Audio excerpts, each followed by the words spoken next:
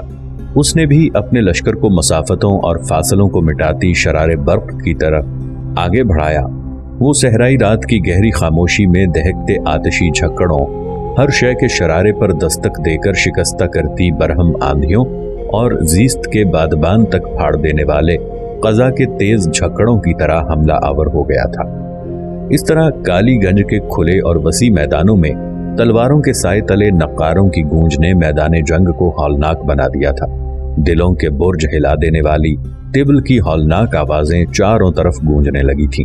میدان جنگ میں موت بدبختی کے جھماکے اور آشوب بھرا کرب کھڑا کرنے لگی تھی۔ باغیوں کا خیال تھا کہ وہ بہت جلد عادل خان کو مار بھگائیں گے، لیکن انہیں اپنے ہر ارادے، اپنی ہر خواہش میں پسپائی اور ذلت کا سامنا کرنا پڑا۔ جنگ جوں جوں طول پکڑتی جا رہی تھی، توں باغیوں کی لشکر کی تعداد بڑی تیزی سے کم ہونا شروع ہو گئی تھی۔